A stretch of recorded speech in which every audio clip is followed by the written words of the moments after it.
Hi, guys. Welcome back to Sports with Mono and Mono. This is the last show of 2023. Kind of hard to believe, but we're moving into 2024, and like I said, Eli's with us, and he's been with us since June, and he's going to be with us for a long time coming. So, thanks everybody for joining us. Hope you had a great Christmas, and yeah, we got a bunch of stuff we're going to cover this week. So let's jump right in and. Before we get to your monologue, we have a comment from Andrew Carolyn.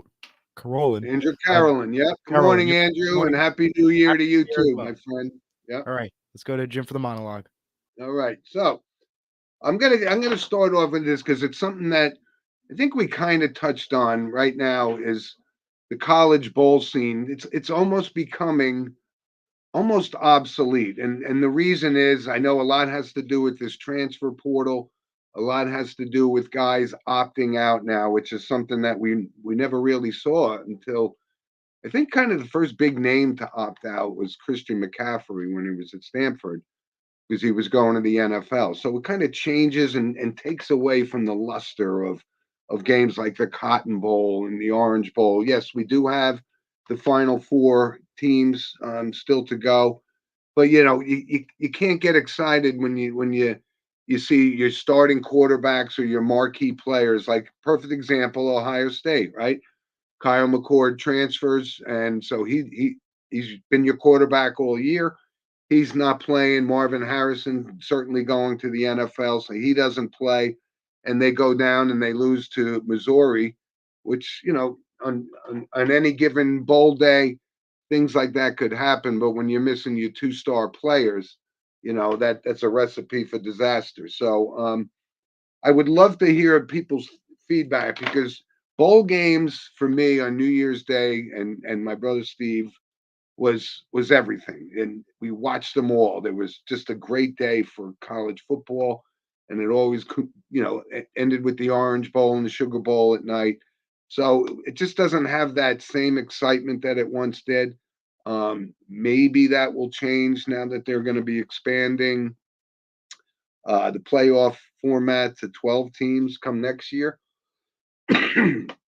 But let's just go, like Notre Dame, right? So Notre Dame, another perfect example, didn't have Sam Hartman. He's opting out again because he's going to the NFL. So, that changes the whole landscape of the game. And I'll give credit to Steve Angeli, who was a former Bergen Catholic quarterback who led Notre Dame to a blowout win yesterday. So congratulations to him. But overall, the bowl games, when you're seeing teams that are 5-7 playing in a bowl game. I mean, how can you get excited about that? But we're going to talk about college football in a little bit after our NFL segment.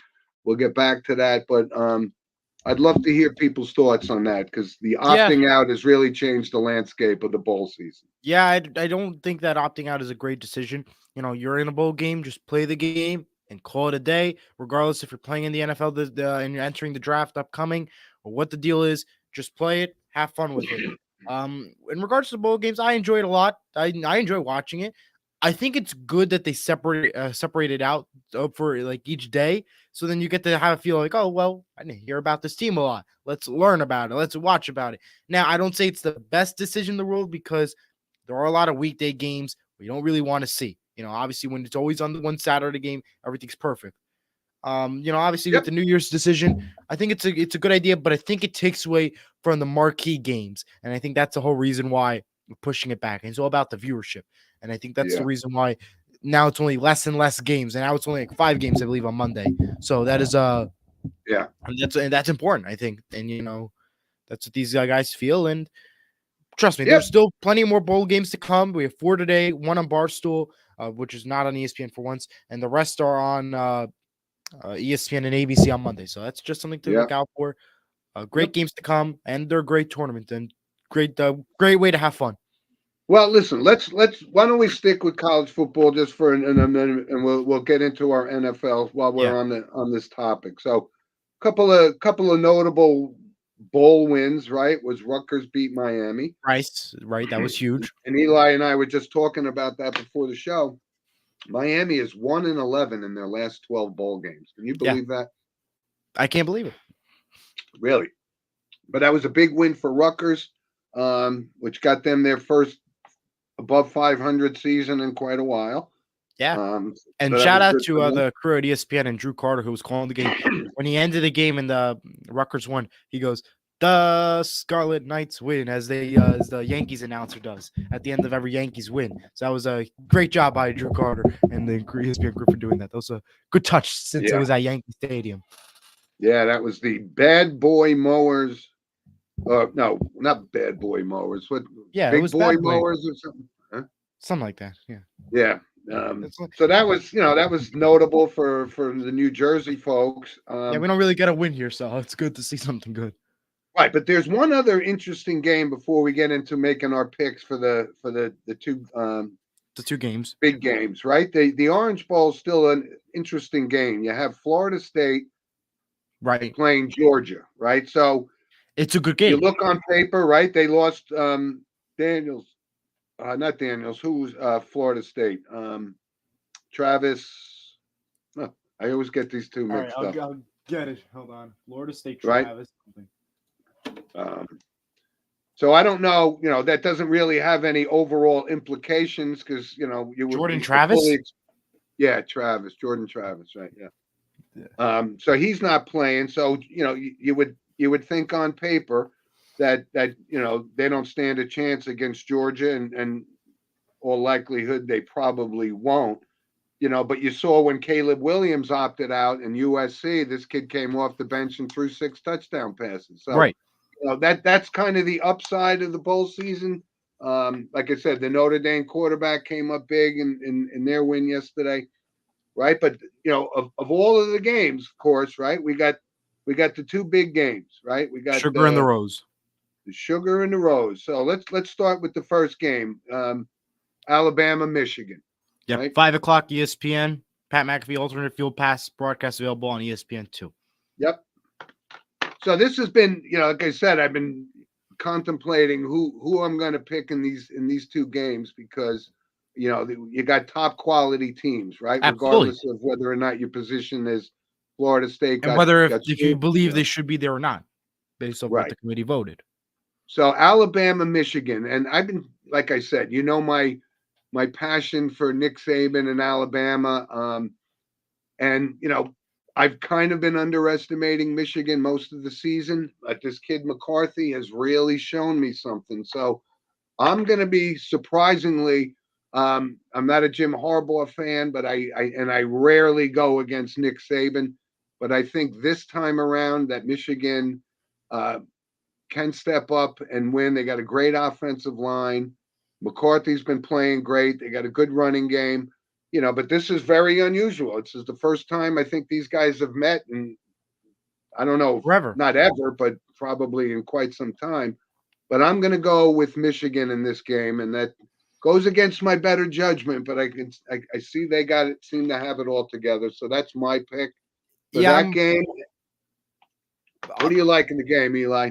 I'm going to take Michigan over Alabama. I like what Nick Saban's been doing with Alabama, but something tells me, Michigan, they're a sneaky good team. They might hide everything what the cameras see with those tarps. I know with all the Fox coverage, but I know they're still a good team. They're a team everybody talks about. They're a team that's going to beat Alabama, but that's going to be an epic first start to the game, and I'm going to take Michigan over Alabama. Yeah, and the only thing that I see, which makes me wonder whether I'm making the right pick or not, is because I think this Jalen Milroe has been underestimated all season until he's put up good numbers, but it came out the other day that Bill O'Brien, the former offensive coordinator at Alabama, told him, "You're not a quarterback. You shouldn't be playing quarterback." And that's true. So he's got a bone to pick with them. So if he comes up big, that's the only X factor that was positive. Why I went with Michigan. But I'm not going to be surprised if Milroe goes, and Milroe's going to lead Alabama. But right now, I'm going to stick with Michigan in that game. And then what's the second game? Texas, Sugar Washington. Bowl is Texas, Washington, 8:45 ESPN. Also, Pat McAfee alternate field pass available on ESPN2. And this is really when you look at both teams, this is a difficult game to pick, right? When you look Eh, at the quarterbacks, you got Quinn Ewers, who's had a really great year, and Texas has had just a great year too. But you're also going against Michael Penix, and they came up big twice against Oregon.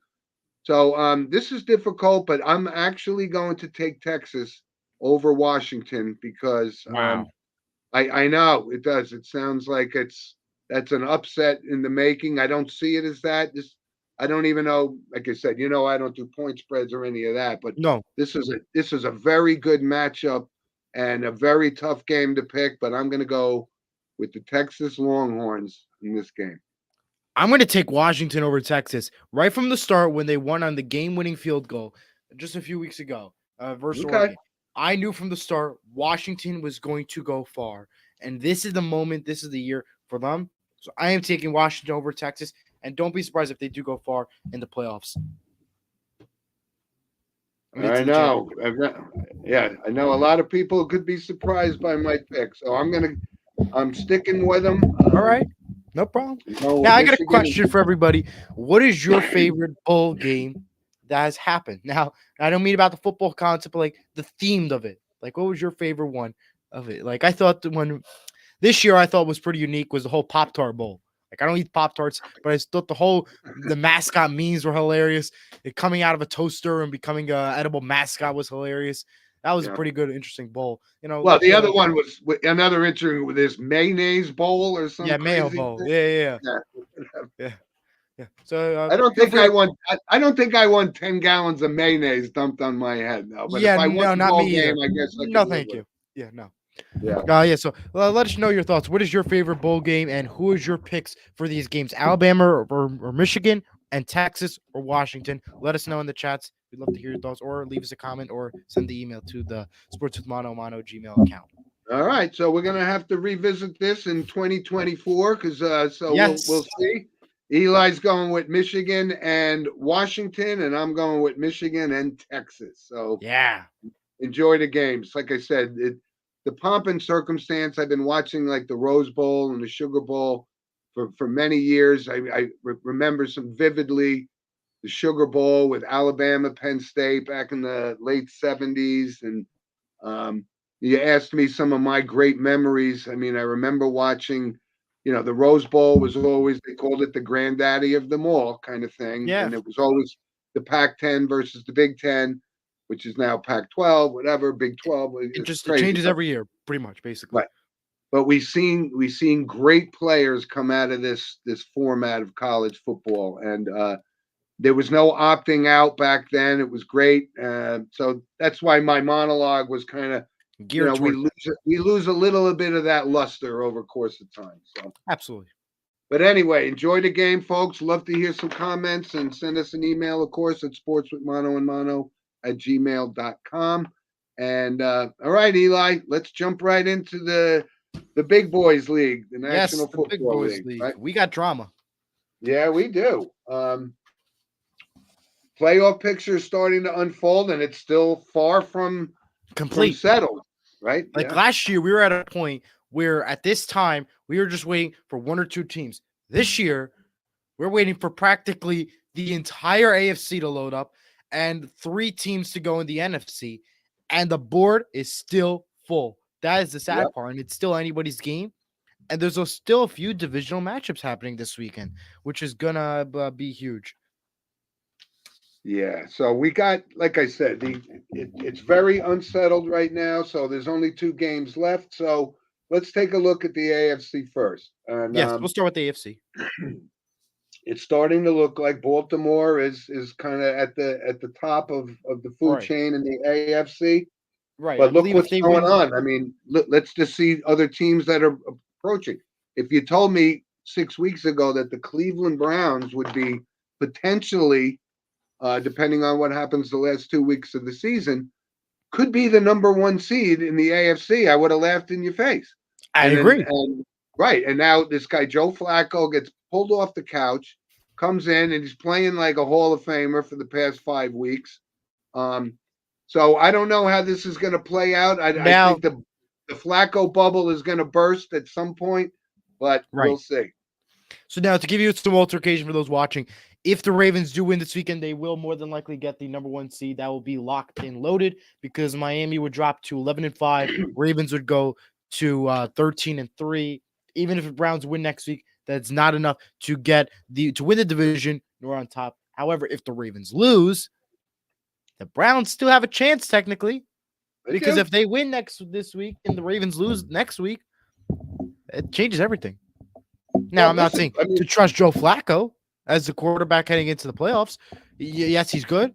Yes, the Browns are doing better, but they also played the Jets this weekend. Play a tougher team coming up, and that changes the whole game around. yep.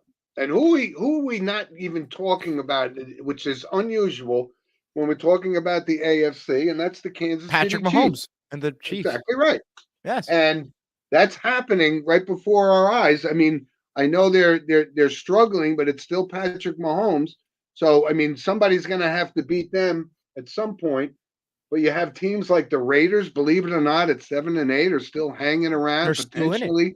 They're If in things it. if things go, crazy, they could back in. And we had the whole situation with Denver. They were on a roll, and now the whole Russell Wilson thing is kind of blown up in Yeah. Denver. So Um, let's start with the Chiefs real quick. You know, when you look at how Tyreek Hill performed last year before he went to Miami, it goes to show how much Kansas City needs Tyreek Hill as that yeah, I open know. wide receiver available. Yep, Now gone, you only have Kelsey left, and you only have a few other guys that are, not that great of a choice. yep, Patrick Mahomes this year has not been the same, and that loss last week to the Raiders was so big and so huge that it's it like, well, was this is a new Chiefs. They will more than likely make the playoffs, but we will not be entertained as we were in the past few years. agreed, And agreed. I think that is going to be huge. When you go to the Yep, Raiders now, the Raiders, I don't think are going to make the playoffs. I'll say that now because they're 2 games behind the Chiefs. I think they're going to miss it this year. But I would yeah, like to say, though, the coaching staff and the change that has happened in Las Vegas is absolutely huge, and it paid off. In the beginning, I was like, I don't know if it's going to pay off. It paid off. It truly did. And yeah, now we will see, even if it's not a playoff season this year, keep uh keep him as the head coach next year and stick with it. Because this actually could be the new Raiders come 2024 into 2025. So that is something yep. to look at. And then you look And at there's, Denver. there's actually yeah, Go there's ahead. actually there's actually two teams that we haven't talked about that could have an impact in the playoffs. And that's Miami and Buffalo. Yeah, they do. I mean, Miami's already got the playoff spot, but Buffalo's still trying to be in it to win it. Now they have a kind of easy matchup versus the Patriots tomorrow that should guarantee them, I believe, a playoff spot. A 9-6, yeah, they get a 10 that should be able to make the playoffs without a problem. But it's still questionable though. But yeah, I think Buffalo Yeah, will make the playoffs. They're not going to be as exciting as we think. And although we say the AFC is loaded, I don't think it's as competitive as we think come playoff time. That's just my early prediction for playoffs. yeah, and I think the biggest story for me is I haven't been sold on Miami all year. They've had trouble beating teams with a 500 record, but they had Right. the Tua and Tyreek Hill combination, and the way Mostert's been playing, they do have the potential to make some noise. I don't Would you feel say comfortable enough. would you say with the win over the Cowboys last week gives the Dolphins a chance at going far in the playoffs, considering that they are a playoff team and a team over 500? Well, it certainly does lend credence to that. It's working in Miami. The whole McDaniel thing, it's working.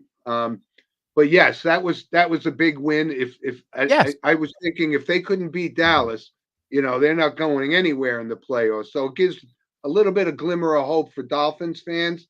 I just don't know if that's the team. Let's just say somehow it works out that Kansas City plays Miami. I would go with Kansas City because I just Yeah. don't have this complete Don't have the feeling thing. with Miami. And Buffalo, to be quite honest, I mean, they started out had some rough games in the beginning, and um, they're starting to play much, much better. So I think they're going to at least get their, first round win. I don't know who it's going to be. We'll talk about that next week when we next week, actually right? we have a Have an better idea. picture of the playoffs and who's going to play who. But Baltimore, and I've been on their train all year. I'm still thinking they could make some If noise.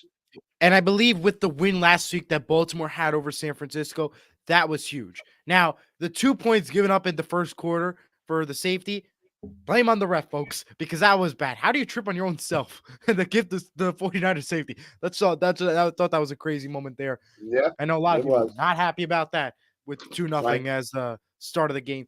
But the Ravens, if they could be a team so good as the 49ers, who we believe at the beginning was this team to be in the Super Bowl this year, that goes to show the Ravens have the talent, the Ravens have the skill, and if they could beat a team like the 49ers, they are a team to watch. They will make it to the Super Bowl and have a chance at winning this whole thing. Yeah, it's possible. It's And it's possible. a possibility. I And now mean, if you listen. Yeah, go ahead. go ahead. No, go.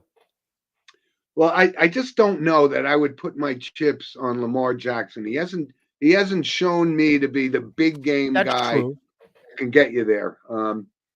But listen, like we said, we'll end the AFC on this note. So Well, with Jacksonville, I mean, they're going to get into the playoffs most likely. But I don't think be so. honest with you, that's still No, not even settled. Who's going to win? I mean, they're, no. they're not going to stand a chance without Trevor Lawrence. That's for sure. Well, Trevor Lawrence is out, by the way, for this upcoming week, as well as a few I other guys. know. We'll get to the names in just a little bit. But with Trevor Lawrence out and the Jaguars playing the Panthers, they have the Panthers this weekend.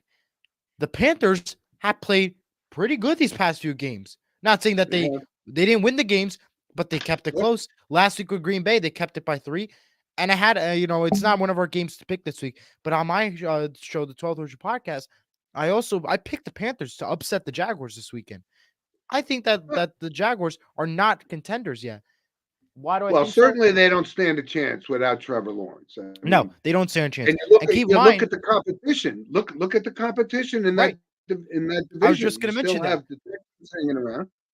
You have the Texans still hanging around. They have the Titans this week, who they beat without CJ Stroud. CJ Stroud is now out of the concussion protocol, has a chance possibly of going far with this Texans team, which I predicted from day one once I saw CJ Stroud perform with the Texans. I think that is a team to watch out for when it comes to the Texans. And Yeah, and you got to look at the other team, like the the Colts, too. Indianapolis Colts. Do you believe in the Colts or not? I mean, That's the thing. I do like Minshew. I like what he's been doing. However, the Colts are good. I just don't think. I think it's gonna come down to the wire, but they're gonna somehow miss it just short. Maybe they'll make it, and I hope they do because my friend Jack, I hope he get, for his team. Hopefully they do good, eh, but I think they'll fall short just a little bit. And before we get into some more, we have a comment from Eric. Good morning and happy New Year to you all. all right, that's Eric Tenbrook, one of my our loyal listener from Westchester, Pennsylvania, and not only is a dear friend of mine, but a loyal listener week after week. And thanks, Eric. And And we wish you and your family a happy New Year as well. So, before we move off the AFC, there's one thing that we forgot to talk about that was huge. This whole Russell Wilson stuff. He is now benched for the last 2 games. This yeah, is ultimately going down as the worst trade in the NFL history. And the amount of stuff that Denver gave up to Seattle was huge. Now, as a Seahawks fan, I'm happy to see, how much we got out of this trade. But it's, unfortunate to see the circumstance. It all is coming yes, it down is. basically to money. It is coming down to money. And to be honest with you, we've seen improvement from the first year. First year was not a good year for Russell Wilson. This year, however, he played. He didn't. I wouldn't say he was great, but he did okay. And I Yeah, think that was an improvement for Russell Wilson. But at the end of the day, in Denver, it is coming down to what is one person like that's going to make everybody happy, right. and that's what it And seems and like to be. and the whole situation in Denver is for some reason. I mean, you could see it all year long. Wilson was having a fairly decent year, but Yeah, Sean Payton does not trust him for some reason or other, and that was the big story. So, what is Sean Payton's plan B to replace Russell Wilson? And as you pointed out, Eli, without a lot of draft capital that they gave up, like a good. I was thinking if they could package some kind of deal to move up, and take somebody like a Drake May or somebody like that who is more in line with, I think, what Sean Payton envisions, the way he had Drew Brees in all those Yeah. years in New Orleans. But you're right. This is a big move by them to move on from Russell Wilson. Don't know how much he still has left in the tank, but yeah, it's gotten pretty ugly in Denver. Oh, absolutely. It is ugly in Denver. And Yep. now the question is, where is he going to go next? And you have to ask this question because you look at the draft market coming up this year, and you have tons of quarterbacks, incredible quarterbacks entering the draft this year. And there are teams that Yep. are going to collect him. So now where is this person going to go? Where is Yep. Russell Wilson going to go if they decide to trade him in March? If I And had a a lot of prediction, I would have a said lot of Patriots, that depends but on whether or not they just outright cut him and they got to take the salary hit, the dead cap space, all that kind of stuff. I don't know what his marketability is in a trade, but you know whether he has stuff left in the tank or not. I mean, he's had a pretty decent year, but it's not going to be in Denver next year. That's for sure. absolutely. So let's move to the NFC, Yeah. Eli, and that's again pretty wide open. But like you pointed out, I still do believe in the San Francisco 49ers being the best team in the league, especially after the Philadelphia Eagles start the season 9, 10, and 1, and they've just played awful the last 4 or 5 weeks of the season. To go to Nobody's going to go undefeated. We know that, but I think on paper, um, Brock Purdy may have gotten his worst game of the season out of the way, which is good for them.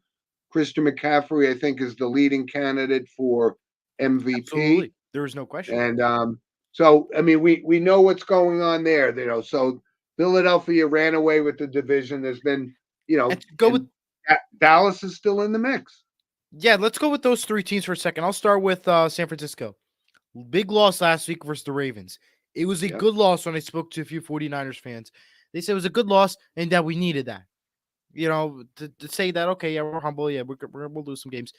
Still, yeah, yeah, I agree. They're still a team to be in. They're still a Super Bowl team, regardless if they lost to the Ravens or not. When you look at the Eagles, they had a very easy schedule to start. And that is the reason why they were at the level they were. yeah, Now you look at them and they're playing pretty decent tough teams, and it's like, well, you're not doing that great. You're not the team we saw in week one, not in week two. So it's yep. it's just it's interesting to see that, hey, we have a new team here, new Eagles group ready to go, and now where do you stand with the Cowboys? Here is the problem with the Cowboys: they only do good at home. They lost bad last week to Miami. It was by a field goal last minute. They should win today versus the Lions. By the way, we have a Saturday game today.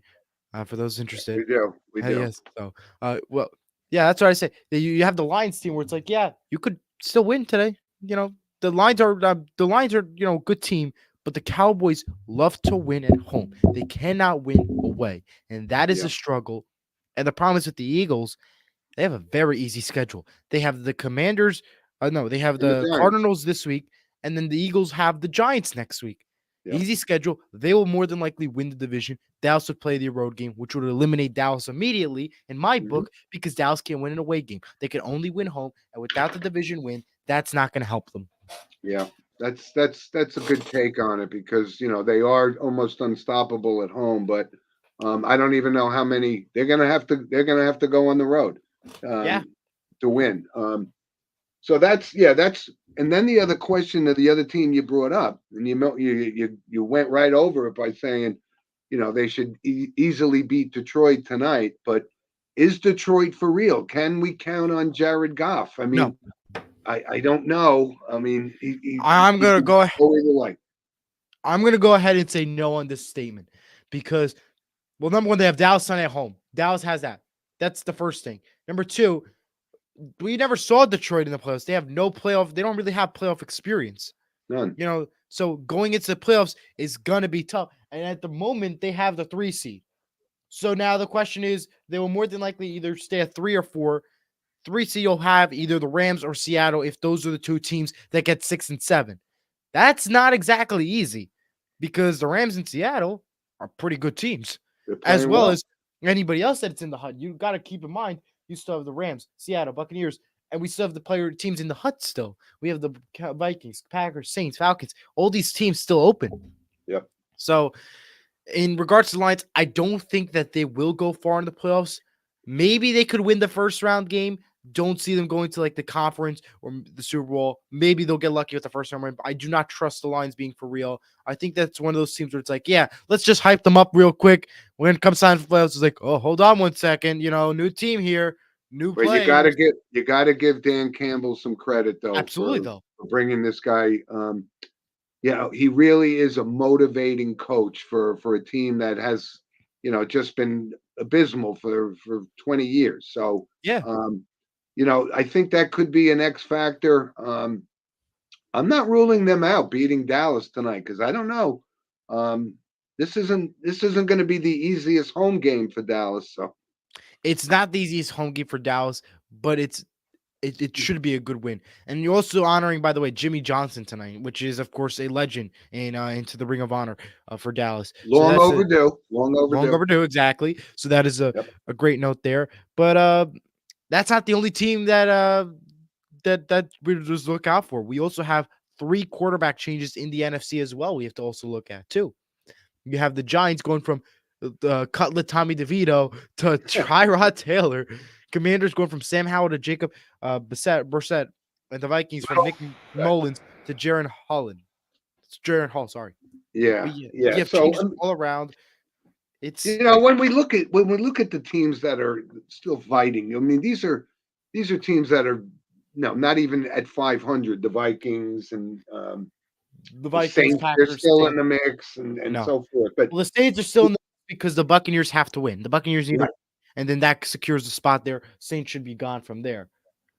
And I don't think you can count on Baker Mayfield to get No, the job done. So, but you brought it up before. I think the team that people have been kind of negating, myself included, because they started off pretty slow. But the Rams have really rebounded, and they they're a have team rebounded. that could back into the playoffs and make some noise. Yeah, Because they Stafford, did not have a great start, but they will have a chance to go far. But that doesn't also count out Seattle either, because if Detroit or Philadelphia get the 2 or 3 seed, and Seattle gets into the 6 or 7 seed, yeah, keep in mind Seattle beat both those teams once in overtime, once in a crazy game. So that yep, opens up Seattle. Doesn't matter if it's in Seattle or in yep. Detroit or in Philadelphia. Seattle's got to be careful. They're still open as well. I Not know just they are. because I'm a Seahawks fan, but because if they do win, they will play either those two, one of those 2 teams, and those 2 teams they beat, as long as it's not Dallas, which Let Dallas me has ask. 5. Let me ask our resident Seahawks fan here: are they going with Drew Luck or Geno Smith to get them into the playoffs? I don't know, but what I've noticed though, they started Geno Smith last week, and that seemed to work out. I think what Pete Carroll should do is switch per week because I think when you rest one, go with one. That pattern worked. You had Drew Lock.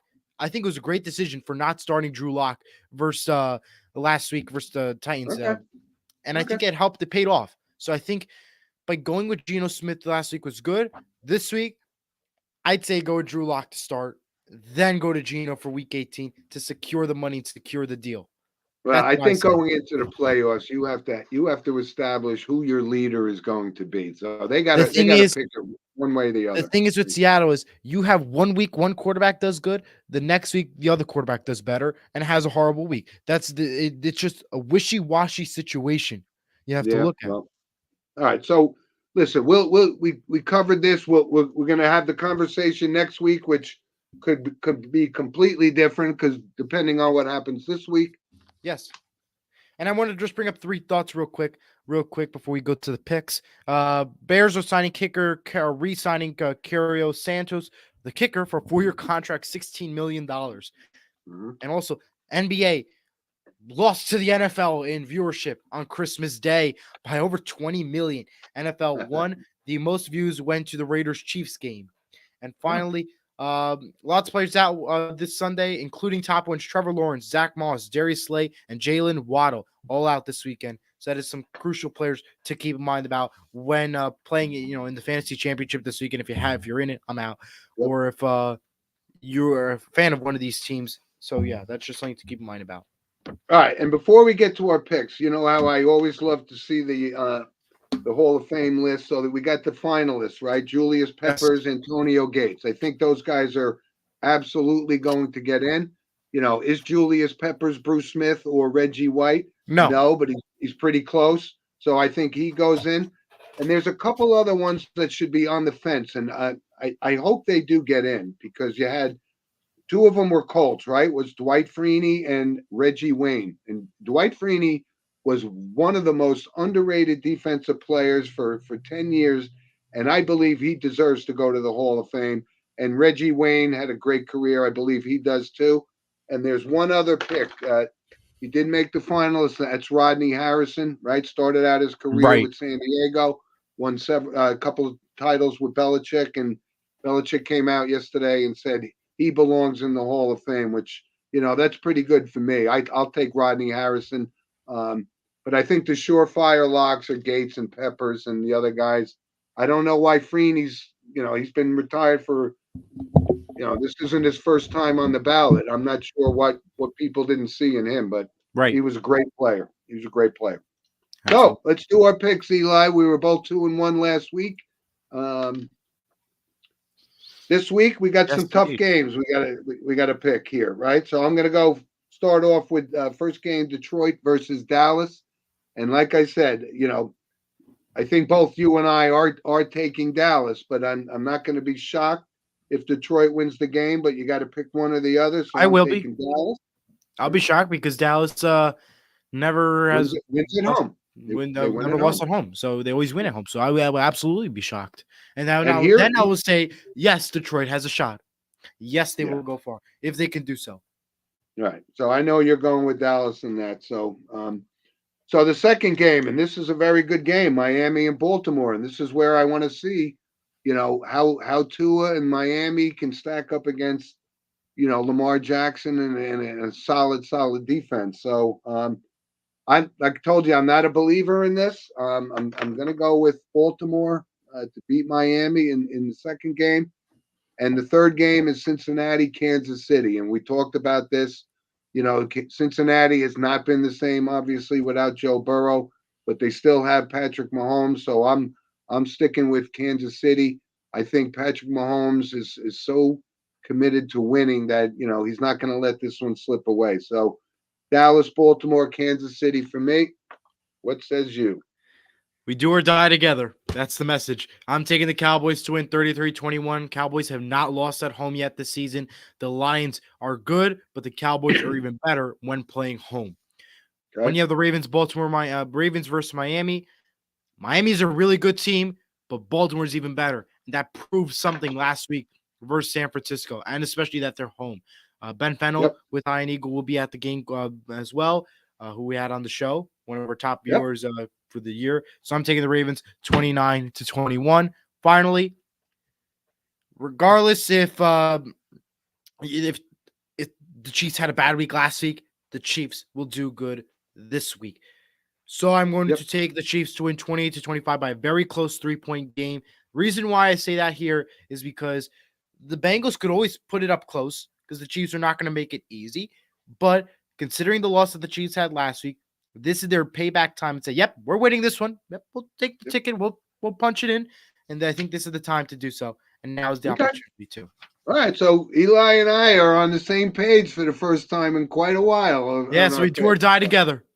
We do. We're going to sink or swim, as they say. Yeah, in the new year, we'll find out.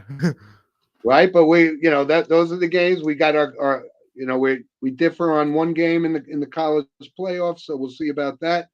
So great time. We're going to have just a great conversation next week because the playoff picture will be little more clearer. Won't be 100% solid. Clear, but yeah.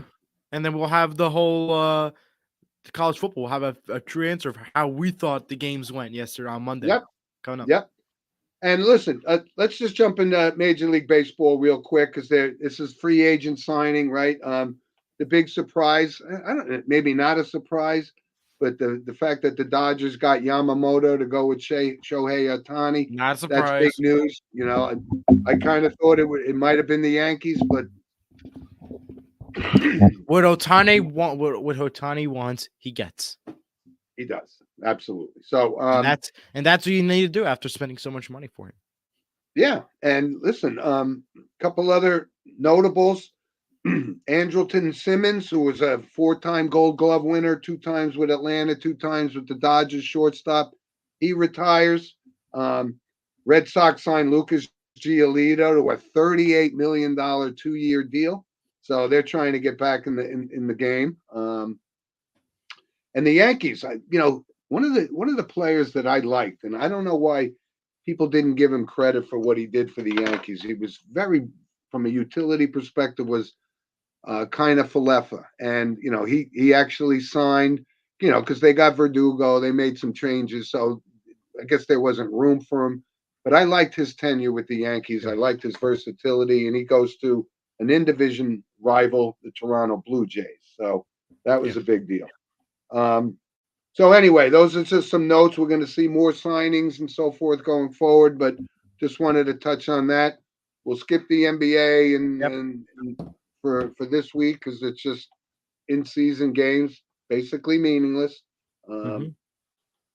Anyway, so I wanted to go on to just a couple of top stories for because we're into this New Year thing, and I was reflecting back on 2023 and some of the big stories which I thought were big, and I listed three because two of them were first time champions, right? The Denver Nuggets and the Right. Texas Rangers, right? Had never Right. won anything, and they both come up in the same season and they win their first championship. So I thought that was big for the sport, for the NBA as well as baseball. That was cool to see. And one other story was the in tennis, Coco Gauff winning the U.S. Open. I Right. mean That was that huge. was very very exciting. And I She's remember she's because an I was there when we had it and I picked her. So I was happy. Yeah, so she's an up and comer, and that's not going to be her first major championship. So there are a lot of great stories, and we're going to talk about some of the losses that we had in the world of sports near the end of the show. But I just wanted to bring those stories up that they kind of stood out for me. The fact that the Rangers and Nuggets both win their first championship in the same season, thought it was It's great. pretty incredible. Yeah, so a couple other quick things. As we move on to random points of interest, of course, sponsored by Lynch Toyota of Manchester, Connecticut. Happy New Year to you, Mr. Lynch, and your Happy New Year. team. Thanks for your undying support for the show. Just a couple of things. So we were talking about the Major League Baseball real quick, and what transpired in New York, right? Both teams had a crappy year, but overall, the Mets invested in Scherzer and Verlander and these high priced. The payroll was outrageous, and they finished fourth. So they will now have the opportunity to pay Major League Baseball back $101 million in this luxury tax for a Interesting. fourth place finish. How about that? I Very mean, nice. I know Steve Cohen has a lot of money, and that probably doesn't mean a lot to him. Hard to believe, but Yeah. 100 million is 100 million. So Yeah. I think if it doesn't work out in Los Angeles with the payroll that they have, this is going to go down as one of the, Worst that's going to trade. go down as a big bust, just like the 2023 Mets. So, Absolutely. yep. And one other random point was Puka Nakua for the Rams. And we talked about the Rams before. Stafford's having a great year. This kid only needs 147 yards to break the all time rookie receiving record held by Bill Gromman from the 1960 Houston Oilers. The only one that's really come close to him in short term was both Justin Jefferson and I think Jamar Chase had a great rookie campaign too. Right. So, that's been a big surprise. So he's become a big weapon while Cooper Cup's been out, and Yeah. Stafford's having himself a revitalized year. I think last year he was injured most of the time, but Yeah. yeah, that's a team that you got to keep an eye on. Yeah. I'm gonna bring some random points in real quick. We'll start off with this. The NHL Winter Classic is happening on Monday, 3 p.m. It is the only NHL game happening. 3 p.m. on the East Coast, 12 o'clock on Okay. the West Coast. It is at T-Mobile Park where the Seattle Mariners play. It features the Knights versus the Kraken. Live on TNT, you can watch it. It's always a fun game to watch outdoors. Yes, it Cool. is. Yes, it is. And the Devils are 19-13-2. Won yesterday in Ottawa, 62. Travel to Boston today at 7 o'clock. Looking for another win, and then off until Wednesday. Meanwhile, We had the 8th Monday night upset with the Ravens over the 49ers. That was just a quick random point I forgot to mention. 8th Monday night upset in a row. Peacock viewership for the Peacock exclusive game for the Bills versus Chargers fell short of Amazon's record. And it was pretty surprising. And I'm not surprised at all because it was not really a great matchup. But the viewership for Peacock did drop down. And by the way, they do have an exclusive playoff wildcard game upcoming. So we'll see if truly the viewerships really win or not. And hopefully it's not a good matchup on Peacock.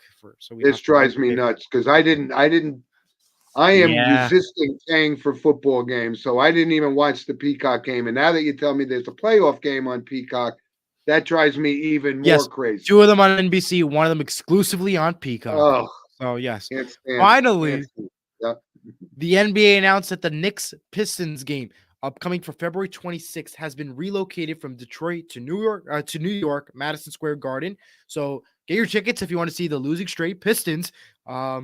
Tip-off is scheduled for 7:30 p.m. on February 26th, and the schedule changes was due to conflict with the NBA in-season tournament in Detroit. So that will be new from Detroit to New York. So if you want to continue to see the losing tickets and find a really good cheap ticket, go to that game, February 26th, 7:30 p.m. at the Garden now. It really is amazing that this team with Cade Cunningham and so forth has lost 28 straight games, maybe even 29. I think if they lost last night, but let's find out.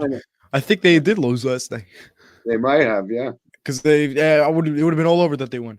Let's see here. They did in fact lose in overtime on Thursday to the Celtics, and they are now 2-29. Well, you know what? They were even 2-29. Wow. They were even up by 22 points over Boston at halftime, by the way. So can we just officially eliminate them from the playoffs already? I know we're not even talking about the playoffs today, but can we just give them the X already that they're eliminated? I think it's pretty certain that they're mathematically eliminated. Mathematically, we're not even 2024. They're mathematically eliminated. Yep. All right. So we got good stuff there from the random points. So Eli, we've exhausted our Christmas movie recommendations and so forth. So we're going to get back to movie recommendations in general.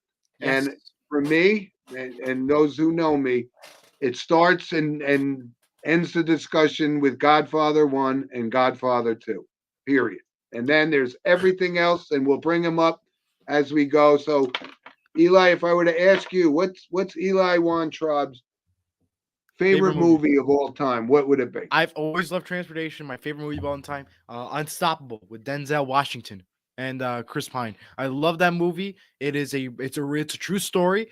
It is based off of the CSX Train 888, the Crazy 8 story. It derailed. They were trying to stop it. It was an unmanned train. They stopped it, and then they redid a movie about it with AVWR's the rail company, Denzel Washington, the throttle. It's such a great movie. I love it. My favorite one. I could watch that day and night if I could. Okay.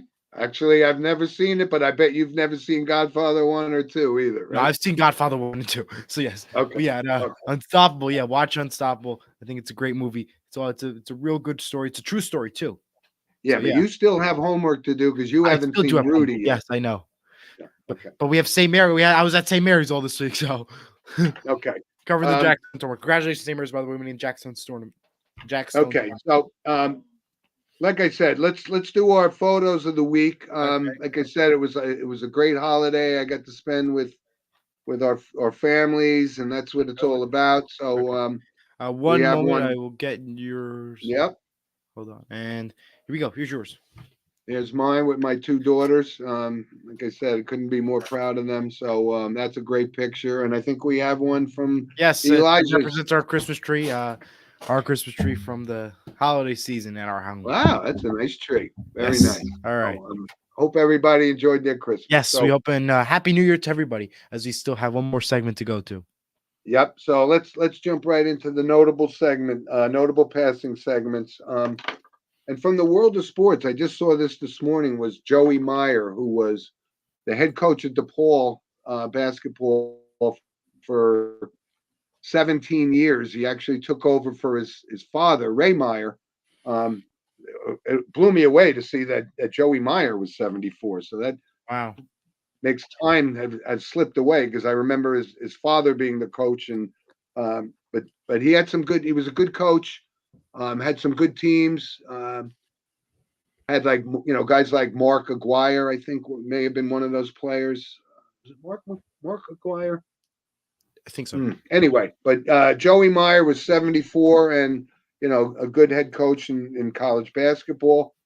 And from the world of entertainment, Tom Smothers, one of the Smothers brothers, who had, like I said, they were a unique brand of humor in a very unique time in our country's history. It was, the ending of the Vietnam War and the whole counterculture thing of the late 60s, early 70s. But, these guys had a voice, and their comedy was brilliant and their writing was brilliant, but they got knocked down a little bit because of their political views when, back then, the political views had to go with, It was different. who the bosses were running the networks.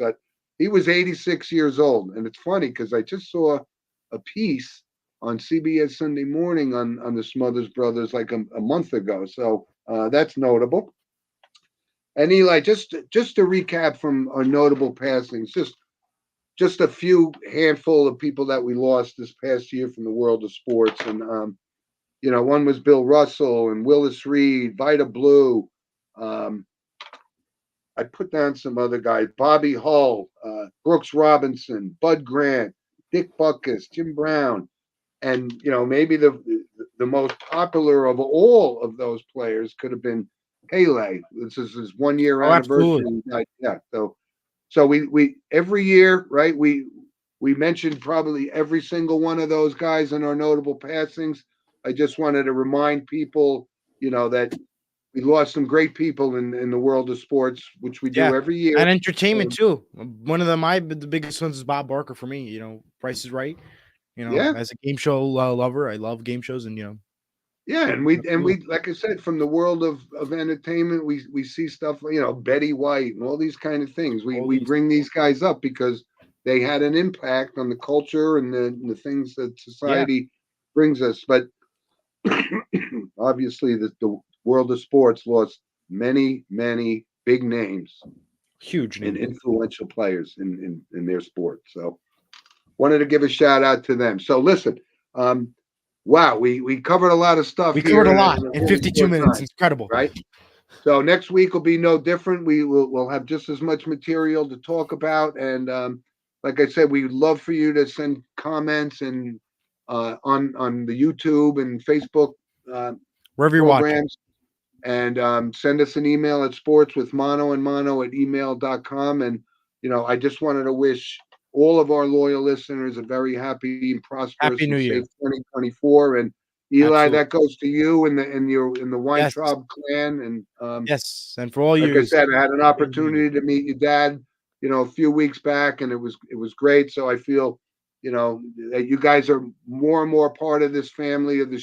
show, and we're gonna have a great year. We're gonna try some different things and New stuff on the way. evolve our program and increase our viewership. And like I said, I can't thank everybody enough for their support in 2023. So, Yes. Happy New and Year, that everybody. includes you. That includes you. Thank you. It's been an honor to be part of the show for the entire 2023, and 2024 will be just as great. That's right. So of course that means it's a honeymooners marathon. You can't deny that. That's the best part about New Year's. So anyway, All right. so Eli, be safe for New Year's, and Yes. thank you for all you contributed to the show Yes. this year. Looking forward to more of that in 2024. And to all our loyal listeners, Happy New Year, folks. Happy New Year. Good night. Be Bye-bye. good.